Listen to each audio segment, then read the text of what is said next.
मैं एक cyber cafe चलाता हूँ। कल के डेट में मैं कस्टमर से 5,000 रुपये का अमाउंट लिया अपने फ़ोन पे और फ़ोन पे में जैसे ही पैसा लिया तो मेरा 41 रुपये अपने अकाउंट से कट गया। सिर्फ अकाउंट में 900 रुपये बचा।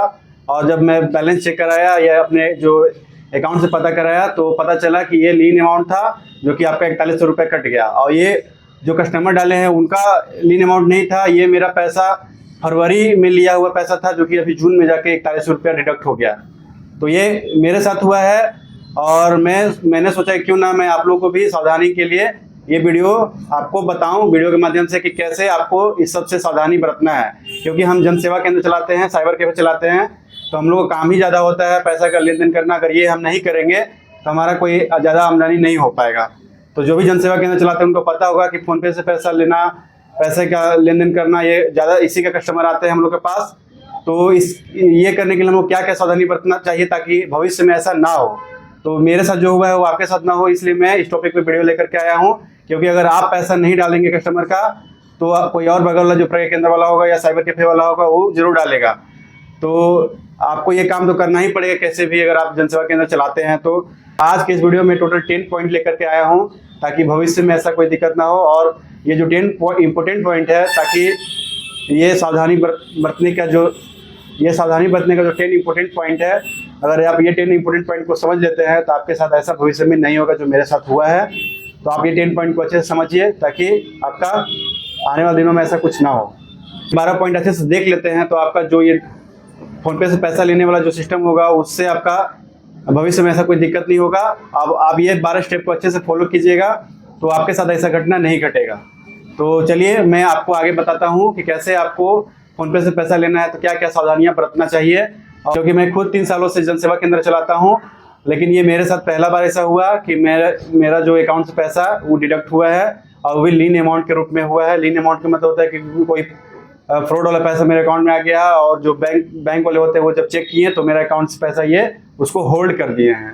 तो ये आपके साथ ना हो तो मैं उसी पे ये वीडियो लाया हूँ बना। अगर आप घर बैठे सीए सेंटर का काम सीखना चाहते हैं या ऑनलाइन काम सीखना चाहते हैं या साइबर कैफे रिलेटेड कुछ भी जानकारी लेना चाहते हैं तो आप मेरे चैनल को सब्सक्राइब जरूर करके रखिए, क्योंकि मैं इस रिलेटेड वीडियो चैनल पे लाते रहता हूं। तो चलिए बिना किसी देरी के वीडियो को शुरू करते हैं और आगे आपको बताते हैं कि कैसे आपको सावधानियां बरतना चाहिए। सबसे पहला जो पॉइंट है कि अगर आप फ़ोन पे से पैसा लेते हैं तो आप अगर आप जनसेवा केंद्र चलाते हैं, आप फ़ोन पे से पैसा लेते हैं तो आप एक अकाउंट ना रखें, आप एक से ज़्यादा अकाउंट रखें, 2 रखें, 4 रखें, 5 रखें। जैसे मैं ही जो अपना अकाउंट है, मेरे पास 5 अकाउंट है, मैं 5 अकाउंट रन करता हूँ और पाँचों अकाउंट में फ़ोन पे मेरा बना हुआ है। तो आप भी अगर आप अपना जनसेवा केंद्र चलाते होंगे तो आप एक अकाउंट ना रखें, क्योंकि अगर एक अकाउंट में मान लीजिए आज के डेट में मेरा 41 रुपये होल्ड हुआ है, अगर मेरा एक ही अकाउंट में पैसा होता तो ज़्यादा पैसा होने के कारण सारा पैसा भी होल्ड हो सकता था। तो खैर ये होल्ड होने के बाद तो मैं उस अकाउंट को यूज नहीं करूँगा, उसको हटा दूँगा। तो मुझे ये सीख मिला कि अभी 41 रुपये होल्ड हुआ है, कल के डेट में अगर एक ही अकाउंट रहता तो मेरा 41,000 रुपये भी होल्ड हो सकता था। तो मैं चेंज करके बैंक को यूज करता हूँ। लेकिन मुझसे क्या गलती हो गया कि मैं फ़ोन पे स्कैनर के ना बजाय मैं पर्सनल उसी अकाउंट में पैसा ले लिया था और ये फरवरी का पैसा लिया हुआ था और अभी जाके जून में पैसा मेरा ये कटा है। तो मैं कस्टमर से 5,000 लिया, उसी अकाउंट में डला दिया और तुरंत जैसे ही पैसा आया कस्टमर का, मैं अपना जब अकाउंट चेक किया तो मेरा सिर्फ 900 रुपये बचा।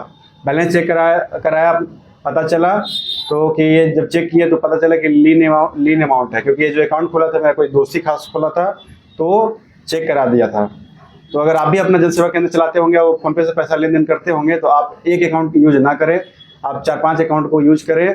कोई भी छोटा बैंक या बड़ा बैंक है उसको रखें और पैसा भी लेन देन करें तो सभी में अलग अलग रखें, कुछ अमाउंट रखें, कुछ में किसी में लेन देन के लिए, किसी में आधार सेटलमेंट के लिए, तो सभी में अलग अलग अमाउंट को रखें ताकि एक ही अकाउंट में पैसा आपका ना रहे और पार्ट में पैसा रहे तो कोई इतना ज़्यादा दिक्कत नहीं होगा। तो आप अगर फ़ोन पे से पैसा लेते होंगे तो एक अकाउंट को ना यूज करें, एक से ज़्यादा अकाउंट रखें और सभी का अलग अलग काम बांट लें कि इससे फ़ोन पे पैसा लेना है, इससे फ़ोन पे से भेजना है या इससे आधार का पैसा सेटलमेंट करना है, इससे पर्सनल खर्चा के लिए रखना है। तो आप ऐसे सेट करके उसको रख लें। तो ये हो गया आपका पहला पॉइंट। अब बात करते हैं दूसरा पॉइंट में। तो अगर आप फ़ोन पे से पैसा लेते हैं तो आप पर्सनली अपना मोबाइल नंबर दे करके फ़ोन पे से पैसा ना लें। मेरे साथ जो हुआ है वो फ़ोन पे से पैसा मतलब अपने जो नंबर दिए थे उसी नंबर से फ़ोन पे पैसा आया, इस कारण से जो पर्सनल अकाउंट में पैसा गया उसके कारण से मेरा जो अमाउंट है वो डिडक्ट हो गया, लीन अमाउंट के रूप में कट गया। तो अगर आप अपना पर्सनल मोबाइल नंबर दे करके फ़ोनपे से पैसा लेते हैं तो आप ये लेने से बचें। आप पर्सनल मोबाइल नंबर पैसा ना लें, पैसा आप बिजनेस स्कैनर से लें। और तीसरा पॉइंट है कि अगर आप फ़ोनपे से पैसा लेते होंगे तो कोई बाहर से पैसा अगर भेजे तो उससे पैसा ना लें।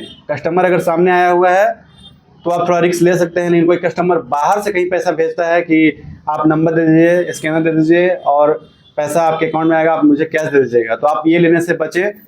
और बहुत ज़्यादा इस पर सावधानी बरतना चाहिए, क्योंकि पैसा कहाँ से आ रहा है आपको कोई आइडिया भी नहीं है। कोई भी पैसा आपका गेम का या कोई फ्रॉड पैसा आपके अकाउंट में डाल देगा और आपका बैंक जो है वो होल्ड हो जाएगा, आपका पैसा भी कटेगा या आपका अकाउंट भी ब्लॉक हो सकता है। इसके बाद आपको बहुत ज़्यादा दिक्कत होगा। तो पैसा अगर कोई बाहर से भेजता है तो आप पैसा लेने से एकदम बचें, क्योंकि मान लीजिए मेरा ही 41 रुपये कटा है तो मुझे 50 रुपये कमाने के चलते मुझे 41 रुपया गंवाना पड़ेगा। तो आप ये करने से बचें। और मुझे भी खुद पता नहीं था कि कब पैसा आया, कौन पैसा डाला था, क्योंकि पैसा का लेन देन अगर ज़्यादा करते हैं तो आपको कोई आइडिया नहीं होता है कि कौन आपको पैसा भेजता है। और मेरा जो दुकान है वो कोई गांव में नहीं है कि हम उसको पर्सनली जानते भी होंगे, क्योंकि मेरा चौक पे दुकान है और यहाँ पे 90% कस्टमर रोज़ नए कस्टमर आते हैं, जिस कारण से मुझे थोड़ा भी आइडिया नहीं होता है कि कौन पैसा भेजा। तो मैं आगे से बहुत ज़्यादा सावधानियाँ बरतूँगा पैसा लेन देन करने में। तो आप भी अपना अगर फ़ोनपे से पैसा लेते होंगे तो कोई बाहर से अगर पैसा भेजेगा या आपके स्कैनर भेज दे या आपके नंबर मांगे कि आप नंबर दीजिए, पैसा मैं कहीं से डलवाता हूँ, तो आप ये करने से बचें, क्योंकि आपके साथ भी ये दिक्कत हो सकता है आने वाले दिनों में। अगर अभी मान लीजिए आप आज आपको दिक्कत नहीं हो रहा है, आज पैसा ले लिए, आज दिक्कत नहीं है, कल दिक्कत नहीं है, 1 महीना बाद दिक्कत नहीं हो सकता, 4 महीना बाद जब बैंक वाला उसको रीचेक करे तो आपका पैसा को लीन अमाउंट के रूप में काट सकता है। तो आप ये करने से बचे अभी से ही, ताकि आपका भविष्य में ये दिक्कत ना हो। तो चौथा पॉइंट है कि आप फ़ोनपे से पैसा लेते हैं तो आप 25 साल से जो नीचे का युवा है, जो लड़के हैं, उन लोग से पैसा लेने से बचें, क्योंकि 25 साल से जो नीचे के लड़के हैं उन लोग बहुत ज़्यादा साइबर जो फ्रॉड का पैसा होता है या गेम का पैसा होता है, उन लोग ज़्यादा लीन अमाउंट मतलब इधर उधर पैसा करता है। तो उन लोग से पैसा लेने में बहुत ज़्यादा सावधानी बरतें, स्पेशली जो 25 साल से नीचे हुआ, स्पेशली अगर 20 साल 18 साल का लड़का होगा, उन लोग बोले कि भैया आपके अकाउंट में हम या 500-1000 रुपया भी डाल रहे हैं, तो आप 100 रुपया भी लेने से मना करें, क्योंकि पैसा जो फ्रॉड का पैसा होता है 1 रुपया भी अगर आता है आपके अकाउंट में तो आपके अकाउंट को ब्लॉक कर सकता है, फ्रीज कर सकता है, या आपके जो अमाउंट है उसको लीन अमाउंट के रूप में रोक सकता है। तो आप जो भी ऐसे लड़के हैं जो 25 साल से कम एज के लड़के हैं, उन लोग से पैसा लेने से एकदम फ़ोनपे से लेने से बचें। आप ये सावधानी जरूर बरतें। और मैंने भी सोच लिया है कि 25 साल से जो नीचे का लड़का होगा उन लोग से पैसा लेने में बहुत ज़्यादा सोचना पड़ेगा, मतलब बहुत ज़्यादा विचार विमर्श करने के बाद ही उन लोगों को पैसा फ़ोनपे से डालने का अनुमति मिलेगा। तो आप 25 साल से जो नीचे के लड़का होंगे उन लोग से पैसा लेने से बच्चे, क्योंकि जब सबसे ज़्यादा गेम खेलना या फ्रॉड का पैसा इधर उधर करना ज़्यादा दिमाग इन लोग ही लगाता है। तो इन लोग से 25 साल से जो नीचे का लड़का होगा उन लोग से पैसा लेने से एकदम बचे। और अगर आपके पास कस्टमर आ जाए कि फ़ोनपे से पैसा लेना है, उनको कैश देना है, अगर बहुत उन लोगों का अर्जेंट है कस्टमर का, तो आप बोलिए कि आप आधार से पैसा निकासी कीजिए, अपना अंगूठा थंब लगा करके अपना पैसा निकासी कर सकते हैं, उससे आपको कोई दिक्कत नहीं होने वाला है। आप आधार से पैसा निकासी कीजिएगा तो उससे आपका अकाउंट जो है वो आपका लीन अमाउंट या फ्रॉड पैसा आने से बच सकते हैं। तो आप आधार से पैसा निकासी के लिए बोलिए। और जब भी मतलब कोई कस्टमर बोले कि मुझे 10,000 या 15,000 निकालना है, तो आप ज़्यादा कोशिश कीजिए कि आधार से पैसा निकासी कीजिए, उससे आपको कोई दिक्कत नहीं होगा। ज़्यादा आपको आधार से पैसा निकासी करने पर फोकस करना है, इससे सावधानी बरतने के लिए। अब बात करते हैं छठा पॉइंट के बारे में। मान लीजिए कि आप आधार से पैसा निकासी कर रहे हैं कस्टमर का, उसके बाद भी आधार से पैसा नहीं निकल रहा है कस्टमर का, क्योंकि उसके लिए APS अनेबल कराना पड़ता है कस्टमर का, तो सभी का ये चीज़ नहीं हो पाता है। तो मान लीजिए आधार से पैसा नहीं निकासी हो पाता है और कस्टमर को बहुत ज़्यादा अर्जेंट है, वो चाहता है कि कस्टमर की मुझे मतलब मैं ऐसा नहीं हूँ, मैं गेम नहीं खेलता हूँ, मैं फ्रॉड पैसा नहीं मंगाता हूँ। तो अगर आप रिस्क लेना चाहते हैं तो आप कस्टमर का एक डॉक्यूमेंट लें। अगर आधार से पैसा नहीं निकलता उसके बाद भी अगर पैसा निकासी करना है, उनको कैश लेना है, तो आप उनका एक डॉक्यूमेंट मांगें कि आप आधार कार्ड दीजिए या अपना वोटर ID कार्ड दीजिए, एक डॉक्यूमेंट मांगिए और उनको चेक कीजिए कि हाँ जो डॉक्यूमेंट वो सही है कि नहीं। और डॉक्यूमेंट लेने के बाद ही पैसा उनसे लीजिए। और डॉक्यूमेंट लेने के बाद भी अगर वो डॉक्यूमेंट दे देते हैं तो कोई दिक्कत नहीं है, और जो डॉक्यूमेंट नहीं देंगे तो आप पैसा लीजिए ही मत। अगर वो फ्रॉड पैसा भेजते होंगे तो डॉक्यूमेंट अपना देंगे ही नहीं। तो आप समझ जाइएगा वहीं पे, अगर डॉक्यूमेंट अच्छे से देते हैं, खुद से दे देते हैं, सिग्नेचर करने के रेडी हैं, तो आप फ़ोनपे से पैसा ले सकते हैं। तो आप उनका एक डॉक्यूमेंट ले लीजिए, पैसा कितना लिए हैं वो लिख करके अपने एक डॉक्यूमेंट में फ़ोटो कॉपी कर लीजिए या उनका एक फ़ोटो ले लीजिए और सिग्नेचर करा लीजिए। आप ये रिस्क ले सकते हैं, तभी आप फ़ोनपे से पैसा एक्सेप्ट कीजिए।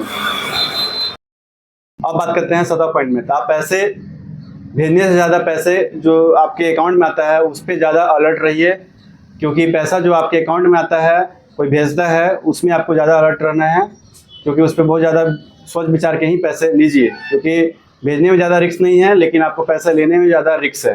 क्योंकि अगर आपके अकाउंट में पैसा आ जाता है, आपके आज अकाउंट में आपके पैसा आ गया, आज तो आपके अकाउंट में दिखेगा, आप कस्टमर को कैश भी दे दीजिएगा, मान लीजिए 10,000 भेज दिया, 10,000 आपके अकाउंट में आज दिखेगा, 2 महीना बाद भी दिखेगा, लेकिन हो सकता है 4 महीना बाद वो अकाउंट ये जो अमाउंट है वो लीन अमाउंट के रूप में बैंक वाला उसको होल्ड कर दे, तो आपके साथ वो दिक्कत हो सकता है। तो आप पैसे जो भेजना है वो तो आप भेज ही सकते हैं, लेकिन जो लेन देन जो आपके अकाउंट में आता है ना, उस पर आप ज़्यादा सोच विचार के पैसे लीजिए और सामने वाला को अच्छे से देख लीजिए कि सचमुच को ज़रूरी है, वो ऐसा है नहीं है, तभी आप लीजिए। अनजान से पैसे लेने से बहुत बचिए और आपको ये सावधानी बरतना चाहिए। अब बात करते हैं 8वां पॉइंट में। तो अगर आप साइबर कैफे से पैसा लेकर लेन देन करते हैं तो आप एक फिक्स अमाउंट रखिए। कि मैंने बहुतों को देखा है कि साइबर कैफे जो होते हैं, जनसेवा केंद्र वाले होते हैं, तो कस्टमर अगर 1 लाख रुपए बोले कि भेज दीजिए ना, तो वो भेजने के लिए तैयार हैं।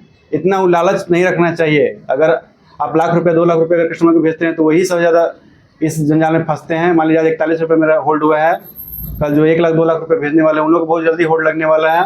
तो आप अलर्ट रहिए कि आप जो लालच में फंस रहे हैं कि 1 लाख भेज रहे हैं, 1,000 रुपये आप कमा लिए, तो आप फंसने के चांसेस ज़्यादा है। क्योंकि आप एक जनसेवा केंद्र चलाते हैं, आप अपना प्रज्ञा केंद्र चलाते हैं, आप एक बड़ा बैंक खोल के नहीं बैठे हैं कि आप लाख रुपया 2 लाख रुपये कस्टमर बोल रहा है और भेज दे रहे हैं। नहीं, आप एक फिक्स अमाउंट रखिए कि मेरे जो आपका जितना अमाउंट, मतलब वही अमाउंट को फिक्स कीजिए जितना कि आप अगर लॉस भी हो तो आप उसको मैनेज कर सकें। मान लीजिए मेरा जो दुकान है, जो मैं अपना जनसेवा केंद्र चलाता हूँ, मैं एक अमाउंट फिक्स कर दिया हूँ कि आप 20,000 से लेन देन ज़्यादा कर ही नहीं सकते मेरे पास। कोई भी कस्टमर कितना भी लालच दे कि 40,000 भेज दीजिए, 50,000 भेज दीजिए, 1 लाख भेज दीजिए, तो मैं वो नहीं करता हूँ। वो खुद बोलते भी हैं कि आपके वहाँ वाले कर देते हैं, 1 लाख भी करते हैं। बोलिए हाँ ठीक है, वहीं आप जाकर कराइए, मुझे उतना लालच नहीं रखना है। ज़्यादा लेन देन भी करते हैं, मेरा अकाउंट भी होल्ड हो सकता है, ब्लॉक हो सकता है, फ्रीज हो सकता है, तो आप उतना ही कीजिए। क्योंकि हम लोग एक डिजिटल सेवा चला रहे हैं, सेवा के रूप में, यानी कि हम लोग एक सेवा दे रहे हैं। तो सेवा होता है 5-10 हज़ार का, 20,000 का सेवा। इससे ऊपर आप लाख 2 लाख का अगर सेवा करने लग जाते हैं तो फिर बैंक वाला क्या काम करेंगे? जब सब आप ही काम करना शुरू कर दीजिएगा तो आप वही काम कीजिए जो आप मतलब हो सके। एक सेवा के रूप में काम कीजिए, ये नहीं कि 2 लाख 4 लाख अमाउंट ट्रांसफ़र करने लग जाइए और कल के डेट में आपके साथ बहुत ज़्यादा धोखा हो सकता है। तो आप ये लालच में मत फंसिए कि 1 लाख रुपया कोई कस्टमर बोल रहा है कि भेज दीजिए तो 1 लाख रुपये तुरंत भेज दिए। नहीं, ये सब करने से बचें। तो जैसे मेरा जो साइबर कैफे का जो फिक्स अमाउंट है, मैं 20,000 से ज़्यादा का लेन देन नहीं करता हूँ। और 20,000 भी बहुत ज़्यादा सोच विचार के साथ ही भेजता हूँ। ज़्यादा जो मेरा रेगुलर जो होता है वो 10,000 होता है, क्योंकि आधार से भी निकासी होता है 10,000। तो 10,000 ज़्यादा का लेन देन मैं नहीं करता हूँ। 15,000 20,000 से ज़्यादा का लेन देन मैं नहीं करता हूँ। कोई भी आते हैं कि जितना भेजना है 20,000 से, साफ बोलते हैं 20,000 ज़्यादा पैसा लेन देन यहाँ से नहीं हो पाएगा। तो अब बात करते हैं 9वां पॉइंट के बारे में। तो 9वां पॉइंट है कि आप अगर अपना जनसेवा केंद्र या साइबर कैफे चलाते हैं और फ़ोनपे से लेन देन ज़्यादा करते हैं, तो आपके पास एक करंट अकाउंट जरूर होना चाहिए और करंट अकाउंट से ही आपको ज़्यादा लेन देन करना चाहिए। अगर आपके पास सेविंग अकाउंट है तो सेविंग अकाउंट से आपका पक्का है कि आने वाले दिनों में आपका अकाउंट ब्लॉक हो सकता है या आपका ITR ये सब का भी लफड़ा हो सकता है। तो सेविंग अकाउंट में ज़्यादा लेन देन ना करें, एक करंट अकाउंट होना चाहिए आपके पास। मान लीजिए 4-5 अकाउंट है तो आप एक दो करंट अकाउंट जरूर रख लीजिए और उसी से ज़्यादा का लेन देन कीजिए। जो पैसा का लेन देन करने वाला है वो ज़्यादा करंट अकाउंट से कीजिए। सेविंग्स अगर करते हैं तो आपका अकाउंट ब्लॉक हो सकता है, अकाउंट फ्रीज हो सकता है अगर ज़्यादा का लेन देन हो जाता है तो आप ये करने से बचें। आप अपना एक करंट अकाउंट ज़रूर यूज करें। अब बात करते हैं 10वां पॉइंट के बारे में, यानी कि 10 पॉइंट। तो 10 पॉइंट है कि आप अनजान लोगों का पैसा लेन देन करने से एकदम बचे। आपको ये वीडियो देखने के बाद जो समझ में आ ही चुका होगा कि अनजान से पैसा आपको लेन देन नहीं करना है। और साथ में जो फालतू का जो आप ट्रांजैक्शन करते हैं वो भी करने से बचें। मान लीजिए कोई दोस्त यार बोला कि 5,000 भेज दो, 10,000 भेज दो, तो आप करने से ये बचें और फालतू का कोई भी ट्रांजैक्शन ना करें। और पैसा अगर लेते भी हैं तो सिर्फ बिजनेस वाला QR पे ही लें।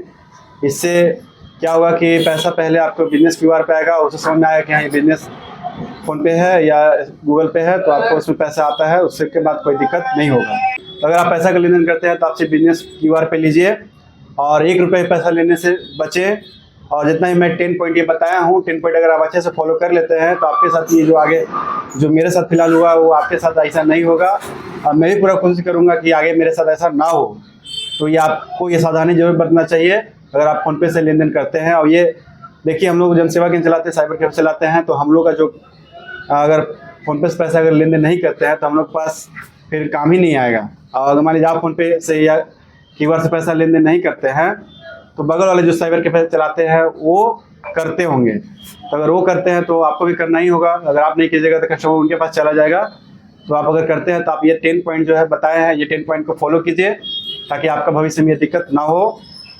तो आई होप कि आपको ये सारा इन्फॉर्मेशन अच्छे से समझ में आ चुका होगा, कैसे आपको साइबर जो फ्रॉड होता है उससे बचना चाहिए। आपका जो पैसा जो लीन अमाउंट के रूप में या फ्रॉड पैसा के रूप में कटता है उससे आप बच सकें। तो आप ये 10 पॉइंट को अच्छे से समझिए। अगर आपको थोड़ा भी अगर इसके बारे में कोई जानकारी होगी तो आप मुझे कमेंट में बताइए ताकि मैं आपसे भी कुछ सीखूं। जो मुझे जहां तक मैं ये 10 पॉइंट जो बनाया हूं, मैं खुद अपना पर्सनल एक्सपीरियंस इसमें शेयर किया हूं। तो अगर आपको भी लगता है कि इससे और भी बचने कोई उपाय है तो आप कमेंट करके ज़रूर बताइए ताकि मुझे भी कोई आइडिया हो, ताकि जो मेरा ये अमाउंट कटा है वो आपका आगे मेरा भी ना कटे। तो आप ज़रूर कमेंट कीजिएगा। अगर आपको कोई और इसके अलावा भी कोई और बचने कोई उपाय है तो आप ज़रूर कमेंट कीजिएगा। तो आई होप कि आपको वीडियो अच्छा लगा होगा। तो वीडियो को लाइक कीजिए। और आप घर बैठे जनसेवा केंद्र का काम सीखना चाहते हैं, CA सेंटर का काम सीखना चाहते हैं या ऑनलाइन के कोई भी काम सीखना चाहते हैं तो मेरे चैनल को सब्सक्राइब जरूर कर लीजिए, क्योंकि मैं CA से रिलेटेड वीडियो इस चैनल पे डेली अपलोड करता हूँ। तो अभी तक मेरे चैनल को सब्सक्राइब नहीं किए होंगे, चैनल को सब्सक्राइब जरूर कर लीजिए। चलिए मिलते हैं अगले वीडियो में। जय हिंद, जय भारत।